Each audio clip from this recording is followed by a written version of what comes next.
Bonsoir à tout le monde. Je pense qu'à la suite des leaders que nous avons entendus, nous présentons nos condoléances donc, aux familles des victimes. Nous exprimons notre compassion aux blessés et notre solidarité agissante à l'endroit de tous les détenus politiques dans les geôles du président Macky Sall. Je reviendrai un peu en français sur la conférence du gouvernement sous pression. Hier, à la place d'une conférence de presse, c'était une conférence sous pression. Nous avons entendu des personnes totalement désorientées confondre vérité, accélération, précipitation, contre-vérité, et tout cela pour juste dire qu'ils savent qu'ils sont sous le rouleau compresseur d'une justice qui s'abattra sur eux inopinément et indéniablement. Nous savons également que leur manipulation s'effondrera. Il s'est déjà effondré contre les murs de la vérité absolue. Et ça a été démontré par tout ce que nous avons entendu au sujet des organisations internationales des droits de l'homme, Amnesty International, le Haut Commissariat des Nations Unies sur les droits de l'homme, la RADDHO, toutes ces organisations-là ont démontré. Et on a l'habitude de les qualifier d'organisations politiques chaque fois qu'ils ont été contre le gouvernement. Mais à l'unanimité, le propos il a été unique, il n'a pas été harmonisé.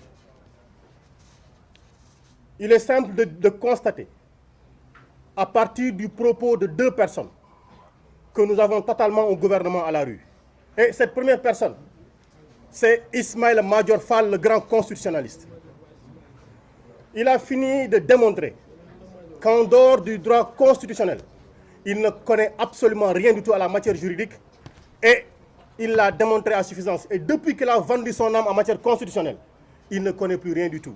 Ce serait superfétatoire de le qualifier de nulard parce qu'il l'exprime toutes les fois qu'il prend la parole.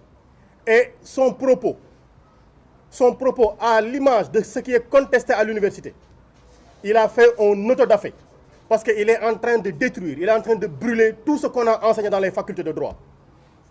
Un véritable pyromane.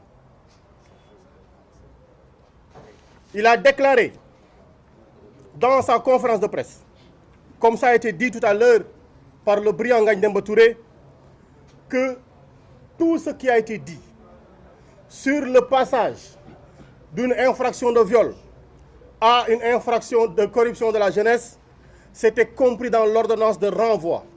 Et il a dit, je le cite in extenso, que n'importe qui pouvait le voir. Mais nous tous, nous avons cherché dans l'ordonnance de renvoi. Nous avons lu de la première à la dernière lettre dans l'ordonnance de renvoi. On n'a vu nulle part où corruption de jeunesse a été mentionnée. Dites-moi comment on appelle quelqu'un qui se met sur la place publique, qui dit des propos, qui jette des affirmations, alors que ces affirmations sont fausses. Comment on qualifie cela? Est-ce qu'il ne s'agit pas de mensonge? Je pense qu'on l'appelle bien un mensonge. Et je cite ce qui a été dit dans l'ordonnance de renvoi. Nous décernons ordonnance de prise de corps contre Ousmane Sonko et Ndeye Khady Ndiaye, le premier et la deuxième.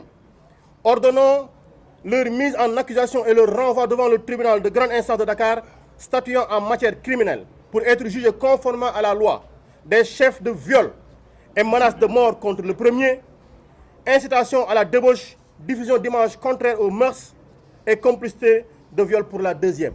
Où est-ce que vous avez entendu ici parler de corruption de jeunesse? Et j'ai entendu hier ou avant-hier un brillant menteur journaliste, ancien journaliste plutôt, dire que dans l'article 324, dans cette ordonnance-là, cette infraction-là a été mentionnée. Mais que nenni. Et M. Madior Fall déclare également dans sa deuxième précision que le chef d'accusation donc était bien visé dans cette ordonnance-là et il avait dit, bien entendu, que tout le monde pouvait le consulter. Nous avons consulté, nous avons lu, nous avons relu, nous avons retourné cette ordonnance-là dans tous les sens, nous ne l'avons pas vue. Nous avons essayé par notre intelligence de le déduire, nous n'avons pas pu le déduire. Peut-être que nous sommes cancres, mais je pense que s'il y avait un cancre à déterminer, s'il y avait un cancre à pointer du doigt, mais c'est bien Ismaïla Madior Fall qu'il fallait indexer.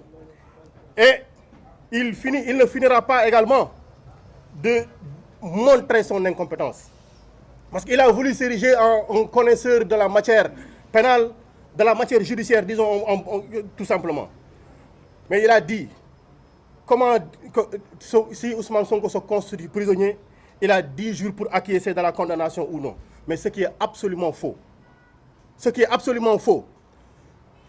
En résumé, si Ousmane Sonko se présente, ou si le juge lui délivre un mandat à sa diligence, il y a juste 3 jours entre l'audience de représentation et le procès. 3 jours seulement entre l'audience de représentation où Ousmane Sonko se présente devant le juge pour dire qu'il est bien présent à Dakar. S'il écrit au procureur pour le dire, c'est ce qui se passe, il n'y a que 3 jours. Ismaïla Madior Fall a caché ceci. Et s'il se présente, comme on l'a dit, l'affaire est totalement anéantie. Et il y a un nouveau procès. Et dites-vous bien que si cela se passe, le nouveau procès qui aura lieu, ce sera un nouveau procès contre le complot. Parce que tout simplement, on nous a bassinés pendant des années, où des ministres ont déclaré avoir des vidéos, des audios, des images, des directeurs. Ils ont fermé leur cabinet ministériel, oublié les besoins des Sénégalais pour être sur les plateaux de télé avec une task force et déclarer toujours urbi ou orbi qu'ils avaient des éléments et que voilà un monsieur qui a été auteur de tel, ils avaient les vidéos. Ils ont plaidé le procès dans la rue. Ils ont plaidé le procès dans la presse. Que nenni, mensonge absolu. Et tout cela, tous ont menti impunément au peuple. Quelle confiance on doit accorder désormais à un gouvernement qui a passé son temps à mentir au peuple? Quel crédit on peut leur accorder? Et nous avons là aussi entendu le ministre des Forces armées, cet ancien brillant avocat, déclarer que ce qui a été constaté ici au Sénégal ne peut pas fonder une action devant la CPI. Entendez-nous bien. Le ministre des Forces armées, M. Sidiki Kaba, déclare que pour qu'on puisse aller à la CPI, il faut plus que ces 46 morts entre février 2021 et juin 2023. Ça veut littéralement dire qu'il nous faut, pour que nous puissions enclencher les actions au niveau de la Cour pénale internationale, attendre encore qu'ils nous tuent davantage, qu'ils en tuent davantage. Mais rassurez-vous, ça ce sont des promesses que nous avons déjà entendues. Des députés nous ont promis de marcher sur nos cadavres en 2024. Et allez-y voir le document de programmation budgétaire. Je parle du document sur les risques budgétaires. En 2023, ils avaient déjà inscrit eux-mêmes qu'en 2023, il y aurait du trouble au Sénégal. Mais qui le leur a dit, bon sang? Comment ils peuvent rentrer dans nos cerveaux? Comment ils peuvent prévenir l'avenir? Est-ce que c'est des imprécateurs? Est-ce que c'est des prédicateurs pour nous dire qu'en 2023, il y aurait du trouble qui menacerait le budget du Sénégal? Et on le constate aujourd'hui. Ça veut dire que tout ceci a été minutieusement préparé. Et j'ai l'impression, minutieusement préparé. Et c'est facile de le démontrer. C'est vraiment facile de le démontrer. Pourquoi? Parce que il nous dit, on ne peut pas aller à la CPI. Mais je rappelle, pour le procès de Laurent Gbagbo, on lui avait juste reproché, on l'a chargé de crimes contre l'humanité, de tentatives de meurtre et autres infractions. On n'a jamais décompté les morts. Il veut nous dire qu'il faut plus de morts pour aller à la CPI. On va voir s'il pense être plus intelligent, s'il pense être mieux formé, s'il pense être plus compétent que tout le monde pour décider de comment ça se passe à la CPI, nous allons nous donner rendez-vous là-bas. Et c'est l'occasion de dire que lui, le ministre des Forces armées, ils ont participé à toute cette manipulation-ci. Je veux juste rappeler un fait simple. Quand Ousmane Sonko a été ramené de Koungheul, on l'a mis dans un blindé de l'armée, de la gendarmerie. Et dans ce blindé-ci, on l'a pris en photo. Dans ce blindé-ci ne pouvaient être que des officiers de forces de défense et de sécurité. On a récupéré ses téléphones. On a récupéré des pièces lui appartenant. On en a pris photo. Et ces documents se sont retrouvés non pas dans le site du ministère des Forces armées, non pas dans le site de la DIRPA, mais dans un site anonyme, dans un site privé. C'est là où ça a été publié. Qui a pris la photo? Et vous vous rendez compte qu'Ousmane Sonko était dans un blindé de l'armée. Il ne portait pas de casque. Et tout cela qui était dans le véhicule blindé portait des casques. Parce que quand on est dans un blindé, il faut porter un casque. Donc, sa vie était menacée. Et comme d'habitude, ils ont l'opportunité, chaque fois que l'opportunité se présente, de menacer sa vie. Et c'est l'occasion encore de le dire. Ils nous ont dit que les armes qui circulent dans ce pays-ci ont été portées par des étrangers, par des forces occultes. Voilà leur affirmation. Et ils sont en train de théoriser une collision, une intelligence manifeste entre des citoyens de ce pays-ci et des étrangers. Pourquoi? Pour faire tomber un pouvoir politique. Je rappelle, Ousmane Sonko, sorti de la gendarmerie en 2021, était venu déclarer en conférence de presse qu'il ne fallait pas toucher à Macky Sall et qu'il fallait l'accompagner pour qu'il termine son mandat tranquillement, mais qu'il ne pouvait pas aller au-delà de ce que la Constitution lui permettait. Ce monsieur-là n'a pas changé son discours.